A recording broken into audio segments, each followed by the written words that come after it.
Yo, welcome back to another Pokemon Scarlet Violet VGC video. I'm your host Jose Rocks, and today we're gonna be wrapping up Regulation D. So I just pretty much wanted to show off a couple of teams that I really have fun using throughout this regulation. Because in about a day or so from me recording this video, we're gonna be starting Regulation E, and it's gonna be a whole new format with a bunch of new Pokemon being introduced. So I kind of want to start off with the first team right now. So the first team is going to be the team that I initially made when Regulation D started. This was the first team I took on ladder, the first team I got into Master Ball with, right? So this is one of my favorite teams for the fact that I felt like it was really consistent, which is why I named it consistency early in the format. Like if you just wanted to get, wins real fast, like this core of 5 was pretty much like everywhere. Everybody was trying this, right? And I kind of just like slapped Hisuian Guja on there, because I felt like it was a good partner for this team. So the idea behind this team is that you have Tornadus, you have really good speed control, you have the Covert Cloak and Ghost Terror, so you can't be faked out, and you can't be, killed by other, knocked out by other Dragonite E-Speed with Chien-Pao, because that was like really threatening at the beginning of the format, right? And so you had a good matchup into that. You were able to set up Rain Dance for your Choice Scarf Urshifu and just do a lot of damage with Water Terror Surging Strikes. And they can't protect in front of it, and if they tailwind against you, Urshifu outspeeds them because you had a Choice Scarf, right? So it was really good. And then you had Taunt to deal with Amoonguss and like slower teams that want to set up Trick Room, and it was a really good combo to go with that. The Dragonite was pretty standard for that time. Aerial Ace was really good because you didn't want to get locked into a Flying Terror in this format, and at the beginning of this format, Flying Terror Dragonite kind of fell off, right, with multi-scale, and everyone was using, normal Terror, Choice Band, Inner Focus. So Aerial Ace was good just so you still had that flying coverage. Outrage was really good. Once you like clear out the fairies from your opponent's team, you just click Outrage next to Chien-Pao and you just one-shotting everything, right? Then of course E-Speed with the normal Terror is really threatening, and then Stumping Tantrum so you can hit those steel types that resist your other 3 typings that you're going to be using. So next we have Chien-Pao.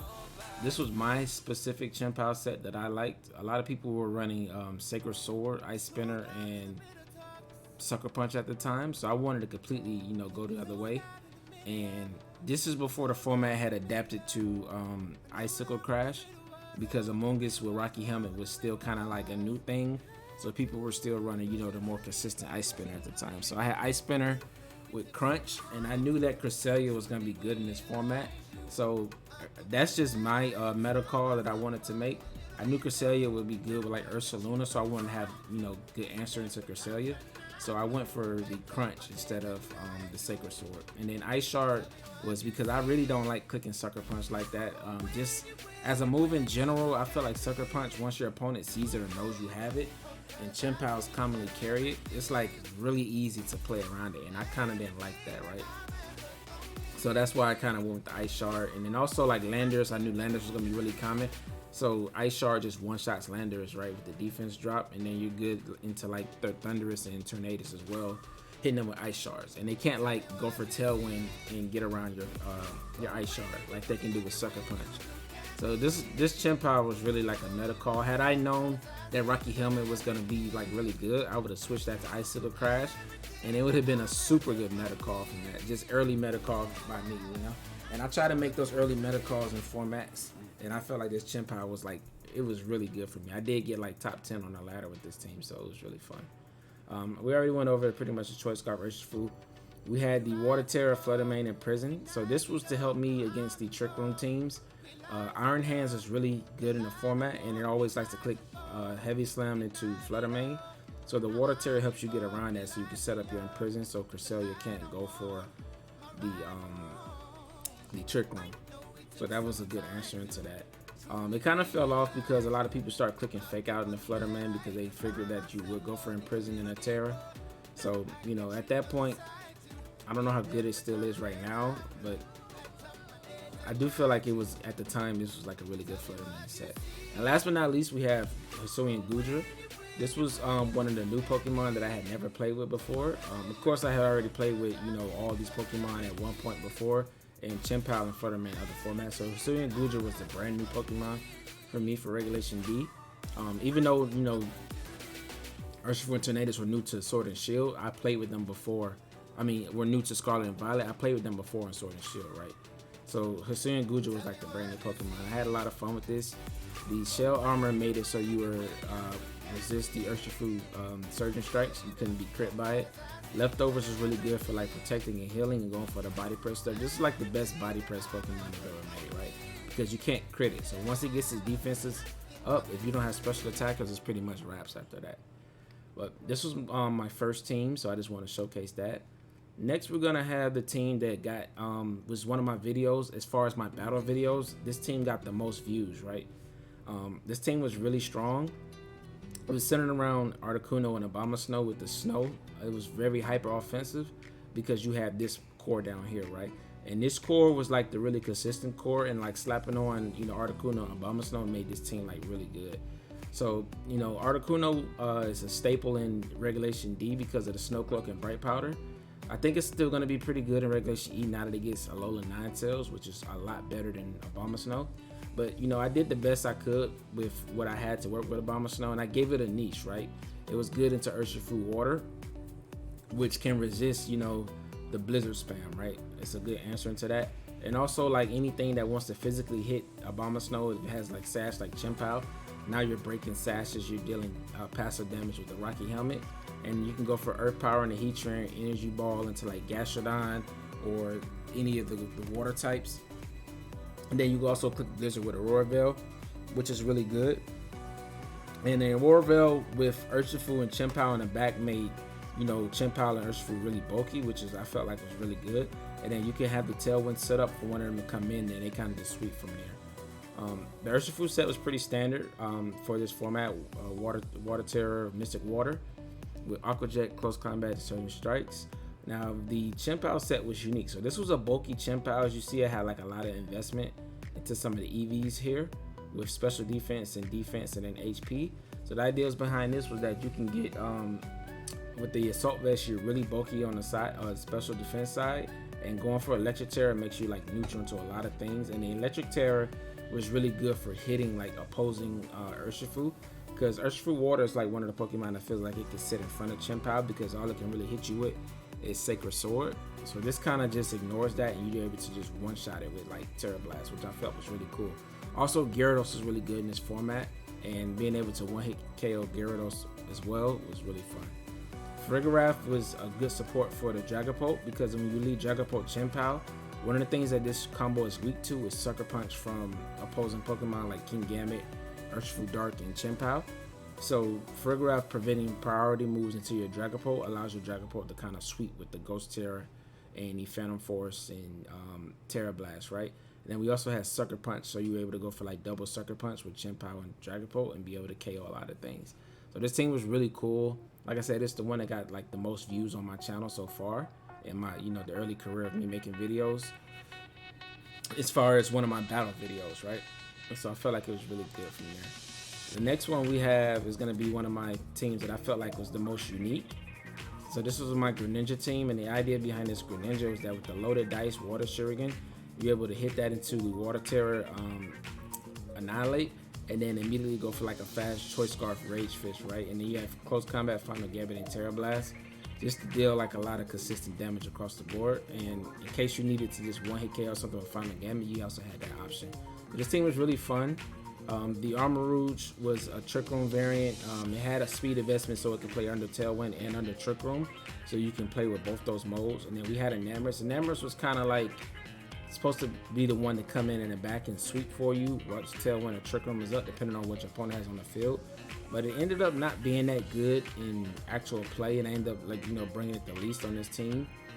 And Indeedee was there to support, you know, the Armor Rouge. I did feel like Rocky Helmet would have been better on this Indeedee in this particular format, but the safety goggles was to help me redirect sleep powders away from my Pokemon if in case I got Trick Room up and they had a Mogus on their team. But this team was really cool. It got a lot of views too. This Greninja set was very unique. This Shadow Sneak Ghost Terror was a little bit disappointing because I thought that it would be able to one-shot Fluttermane. But Fluttermane started to go bulky in the start of this format.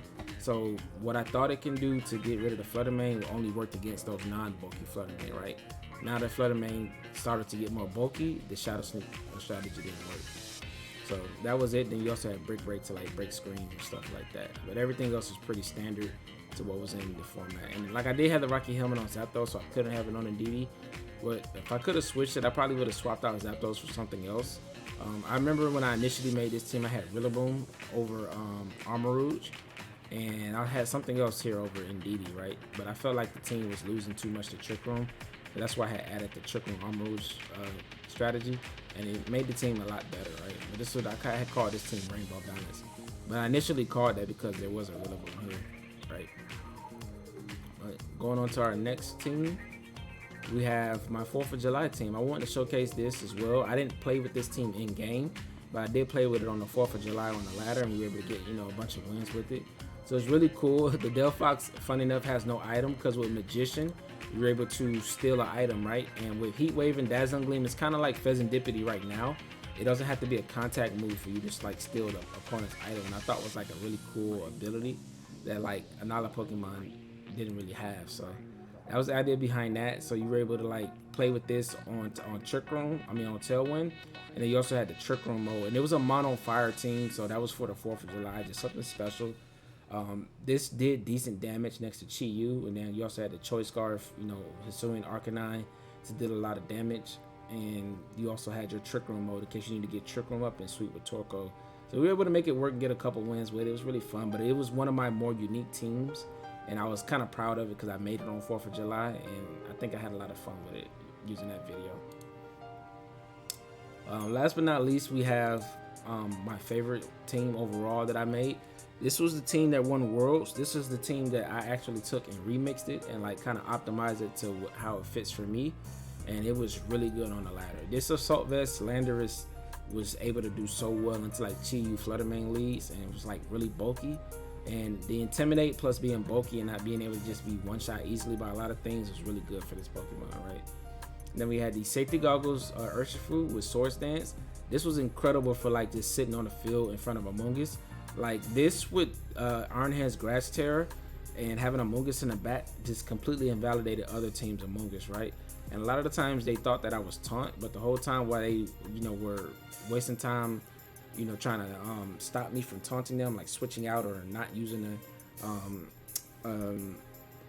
a support move on Amoonguss, I just go for a Swords Dance, and then you sweep their team with like Surging Strikes, like next to Urshifu. Next to Chien-Pao, which is really strong. I feel like the star of this team was Flutter Mane. This team's strength came from like them thinking that this was the one that won Worlds, which is Choice Specs, and that it can't like do Trick Room or Protect. And getting Trick Room up with this team against like a hyper offense team like Tailwind or something like that, it's just like really game winning, right? And then this next to the Iron Hands are like an incredible core, and I felt like worked really well. I really like this team that I kind of changed all the sets and made it good in its own right. The next one is going to be Chien-Pao Poison Terror. This is different from the World's winning Chien-Pao as well because it had the Life Orb over the Focus Sash, and I pretty much got this team from the Wolfie's Invitational. The player that won that, I forgot his name. The player that won that tournament though, he had used this Chien-Pao set. That's where I got it from, but it's really good. Rocky Helmet Amoonguss is pretty standard. The only difference than mine is that it had Leaf Storm, so my Amoonguss was able to deal damage, right?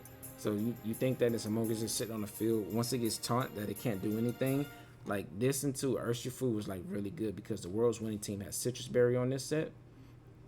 So being able to like chip Urshifu with Rocky Helmet and one shot of a Leaf Storm was like really clutch for me.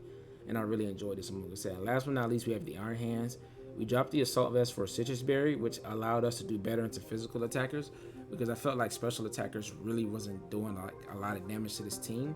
And having like the surprise detect on Iron Hands when they suspect they can double into it was really good. And being able to 1v1 Rillaboom because you have the Drain Punch and Citrus Berry with Grass Terror was also, really good and worked out in my favor. So that was going to be it for my favorite team. This team was like one of the strongest teams I've ever made in Scarlet and Violet. And I'm interested to see like if I can bring it to Regulation E and just kind of like change maybe a Pokemon out or two, or change some of the sets, and we'll see. I might run it just like this just to see how well it does, but I think that it was really strong, and like I do want to give it like another look in the next regulation. I see why this core of 6 Pokemon won worlds. They really do work well together. Even though you don't have like a fire type, you still have like the water, grass. You have ground for like a lot of immunities. Like Lenders has a lot of immunities and things that he's like ground and electric. It just can't hit it. Poison can't hit it, and it's just a really good Pokemon. But that's gonna be it for you know, a breakdown of some of these teams. This like my final thoughts on Regulation D. I don't think it was the funnest format, but it was an okay format. A lot of people really don't like it because of how volatile it was and how like the world's format didn't have like any practice leading up to it as far as like other regionals. So it kind of soured people a lot.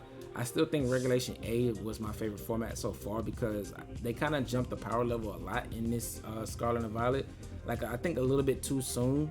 I think Sword and Shield's power level, like it kind of slowly crept up. It didn't really like take off crazy until like Series 6 when they introduced Urshifu.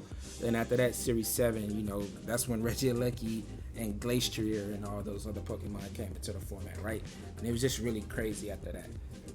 Because you know, the series after that we got Series 8, which was when Zacian was introduced, so it just kept getting stronger from there. But like the first 5 series 1 through 5, it was pretty, you know, low power level and was really fun.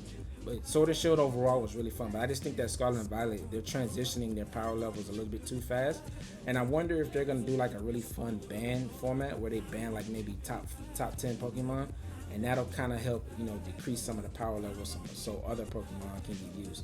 I really wish that we did have a format without the Paradox and the Ruins, and none of the home transfer Pokemon outside of the Hisuian Pokemon. That way we can have like a format where the Hisuian Pokemon are like the best ones in the format, and they kind of thrive from there, right? I think that would have been a really fun format. Had Regulation D been all the Pokemon that's currently in addition to the Hisuian Pokemon, except for the home transfer, I think that, you know, it would have been a lot more fun to see how some of them, you know, thrive. But that's gonna be it for this video. If you guys like this type of content, you know, leave a like, subscribe, turn on post notifications, and I'll see y'all in Regulation E. All right, deuces.